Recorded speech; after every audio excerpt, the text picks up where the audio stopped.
लगातार बारिशें हो रही थी। मम्मा चिड़िया के पास आग जलाने के लिए एक भी सूखी लकड़ी नहीं थी।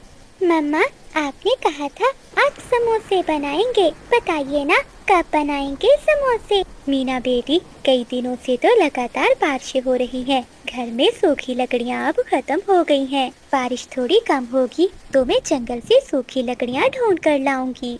थोड़ी देर इंतजार करने के बाद जब बारिश नहीं रुकती तो मानो चिड़िया अपनी पड़ोसन बिजली कपी के पास जाती है।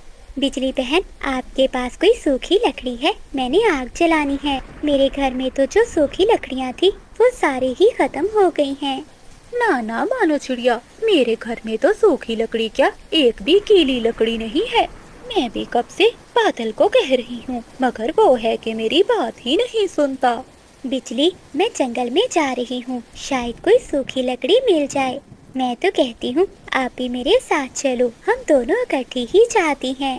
नहीं नहीं चिड़िया, मैं अभी नहीं जाऊंगी, तुम जाओ, मैं बाद में चली जाऊंगी। अभी मैंने अपनी मुन्नी को दलिया देना है। ये बारिश न जाने कब तक रुकेगी। मुझे जंगल से सूखी लकड़ियाँ लेकर आ जानी चाहिए। ऐसा सोचते हुए मानो चिड़िया तेज बारिश में वहाँ से उड़ जाती है। थोड़ी देर बाद बिजली कभी भी अपने घर से निकलती है। वो भी जंगल से सूखी लकड़ियाँ ढूंढने जाती है। थोड़ी दूर एक पेड़ के नीचे बूढ़ी फाख्ता बैठी हुई थी। वो बिजली कभी को आवाज देती है। कभी कभी बेटी, जरा इधर आओ, ये सूखी लकड़ियाँ तो मेरे सर पर रख दो। सूखी लकड़ियाँ देखकर तो बिजली कपी की नीयत खराब हो जाती है। मैं इस बुढ़िया से ये लकड़ियाँ छीन कर भाग जाती हूँ, भला ये बुढ़िया मुझे कहाँ पकड़ सकेगी। ऐसा सोचते हुए बिजली कपी बूढ़ी फाख्ता के पास जाती है। बूढ़ी माँ जी, बारिश बहुत तेज है, आपसे ये लकड़ियाँ नहीं उठाई जाएंगी। लाइए, मैं ये लकड़ियाँ आपके घर तक छोड़ आती हूँ। काफी बेटी, तुम इतनी अच्छी भी हो सकती हो, ये मैंने नहीं सोचा था। बिजली कपी लकड़ियाँ उठा लेती है और बूढ़ी फाख्ता के पीछे पीछे उड़ती है। थोड़ी दूर जाकर बिजली कपी पीछे मुड़ जाती है और वो सीधी अपने घर की ओर चली जाती है। ओ, वो सामने घर है मेरा बेटी, बस मेरे पीछे पीछे उड़ती रहो। जब बूढ़ी फाख्ता अपने घर के पास जाकर पीछे देखती है तो वहाँ कोई भी नहीं था। वो तो कपी को ना देखकर रोने लगती है। वो कपी बहुत बुरी है, मुझे उल्लू बनाकर मेरी सारी लकड़ियाँ चुरा कर ले गई। थोड़ी देर बाद जंगल में बारिश भी रुक जाती है। मानो चिड़िया को बड़े पीपल के पेड़ के पास कुछ सूखी लकड़ियाँ मिल जाती हैं। मानो चिड़िया उन लकड़ियों को इकट्ठा करती है और उन्हें उठाकर अपने घर की ओर चली जाती है। मानो चिड़िया को जाता हुआ देखकर बूढ़ी फाख्ता चिड़िया को आवाज देती है। चिड़िया, चिड़िया बेटी। मानो चिड़िया बूढ़ी फाख्ता की आवाज सुनकर वहाँ आती है। जी माँ जी, आपने मुझे बुलाया है, क्या बात है? बेटी, एक काली कपी मेरी सारी लकड़ियाँ चुरा कर ले गई है। मैंने भोजन बनाना है, क्या तुम मुझे कुछ सूखी लकड़ियाँ दे दोगी? माँ जी, आप तो बहुत बूढ़ी हैं, आप भला कैसे भोजन बनाएंगी? आप चलिए, मैं आपको लकड़ियाँ भी देती हूँ और भोजन भी बना कर देती हूँ। फिर मानो चिड़िया बूढ़ी फाख्ता के घर में जाती है। मानो चिड़िया चूल्हे में आग जलाती है। बेटी, मैंने ये चावल भिगोए हुए हैं, तुम खिचड़ी ही बना दो। फिर मानो चिड़िया बूढ़ी फाख्ता के लिए खिचड़ी बनाने लगती है। बादल जी, जब उस बूढ़ी फाख्ता ने पीछे मुड़कर देखा होगा तो बहुत रोई होगी। हो, दुष्ट कवि, बुरी कवि, गंदी कवि, ऐसे ऐसे कह रही होगी वो बुढ़िया। अच्छा बिजली, अब मुझे बहुत भूख लगी हुई है, मैंने आग जला दी है, जल्दी से मुझे भोजन बना दो। बादल जी, घर में एक भी सब्जी नहीं है, मैं भोजन किससे बनाऊं? केवल सूखी लकड़ियों से तो बस आग ही जलेगी। अच्छा, मैं कुछ करता हूँ। बेटी चिड़िया, ये कुछ खिचड़ी तुम अपने घर ले जाओ, मेरे लिए यही बहुत है। नहीं नहीं माँ जी, आप ये रहने दे, मेरे घर में सब्जी है, मैं जाकर बना लूंगी। बेटी चिड़िया, मेरा कोई नहीं है इस जंगल में। अगर तुमने मुझे माँ कहा है तो मेरी बेटी हो तुम हर रोज मेरे घर आ जाया करो। मेरे लिए खाना बनाकर अपने और अपने बच्चों के लिए ले जाया करो। मेरे पास ढेर सारा अनाज है। फिर मानो चिड़िया एक बर्तन में खिचड़ी डालकर ले जाती है।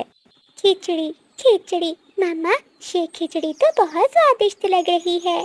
अच्छा मीना बेटी, ये खिचड़ी बहुत गर्म है, जरा आहिस्ता आहिस्ता खाना, कहीं आपकी चोंच न जल जाए। तभी मानो चिड़िया के दरवाजे पर दस्तक होती है।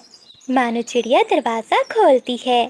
चिड़िया बहन, तुम्हारे घर में कोई सब्जी है तो मुझे दे दो।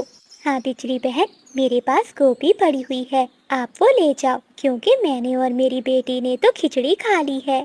फिर मानो चिड़िया अपने घर के अंदर जाती है और गोभी लाकर बिजली कपी को दे देती है। मानो बहन, ये तुमने खिचड़ी कहाँ से ली?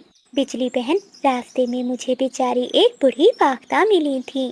उनकी लकड़ियाँ कोई कभी चुरा कर ले गई। वो बहुत परेशान थी।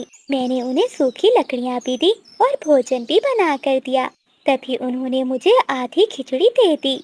अब तो मैं हर रोज उस बूढ़ी फाख्ता का भोजन बनाने जाया करूँगी। चिड़िया, क्या वो बूढ़ी फाख्ता तुम्हें हर रोज भोजन दिया करेगी?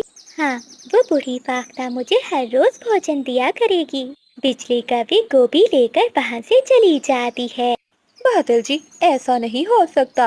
वो बूढ़ी फाख्ता मुझे छोड़कर चिड़िया को भोजन दे। मैं ही भोजन लूंगी। मैं जाऊंगी बूढ़ी फाख्ता के पास और मैं ही लिया करूंगी भोजन। बिजली, तुम उस बुढ़िया से कहना कि तुम चिड़िया से अच्छा खाना पाती हो। अगले दिन बारिश फिर से शुरू हो जाती है। मम्मा, आज तो खाने के लिए घर में कुछ भी नहीं है। मीना बेटी, आप चिंता मत करो, मैं जा रही हूँ बूढ़ी फाख्ता का भोजन बनाने। वहीं से मैं आपके लिए भी भोजन ले आऊंगी। फिर मानो चिड़िया बूढ़ी फाख्ता के घर जाती है और उसके घर जाकर गरम गरम आलू मटर वाले चावल बनाती है। बेटी चिड़िया, मेरे लिए यही चावल बहुत हैं। बाकी के चावल तुम ले जाओ। माँ जी, सच बताऊं, आज मेरे घर पर भी कुछ खाने को नहीं था। मेरी बेटी बहुत भूखी थी। चिड़िया बेटी, तुम्हें चिंता करने की कोई जरूरत नहीं है। फिर मानो चिड़िया आलू मटर वाले चावल लेकर अपने घर चली जाती है। बूढ़ी फाख्ता चावल खा रही थी कि दरवाजे पर दस्तक होती है। बूढ़ी फाख्ता दरवाजा खोलती है। अरे, ये तो वही कपी है जो मेरी लकड़ियाँ चुरा कर भागी थी। माँ जी, मैं चिड़िया से बहुत अच्छा भोजन बना लेती हूँ। मेरे पंखों का बना हुआ भोजन आपको बहुत स्वादिष्ट लगेगा। बस आप आधा भोजन मुझे दे दिया करें और मुझसे भोजन बनवा लिया करें। अच्छा, तो ये बात है, तुम्हारे पंखों में स्वाद है, मगर उस दिन मेरी लकड़ियाँ क्यों चुरा कर ले गई थी? माँ जी, वो तो मैं रास्ता भूल गई थी। मैंने आपको जंगल में बहुत ढूंढा, लेकिन आप तो बहुत आगे निकल गई थी। हाँ बेटी, मैं बूढ़ी फाख्ता तुमसे तेज उड़ती हूँ ना।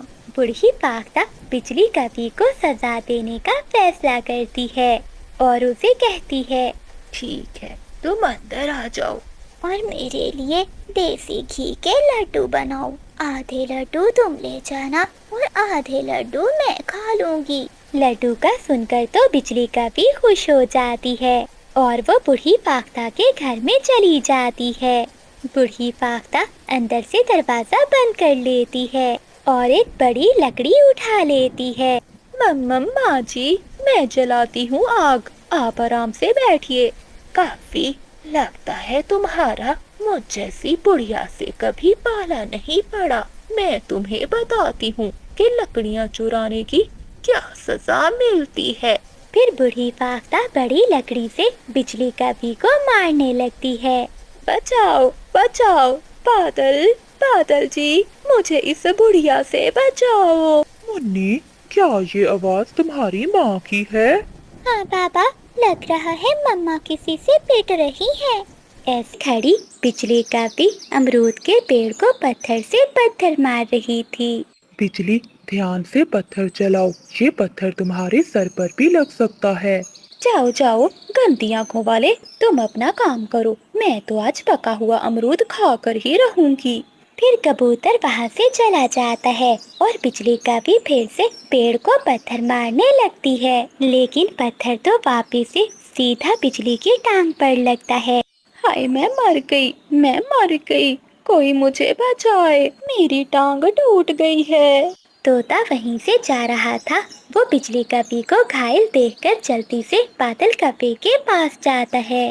बादल बादल,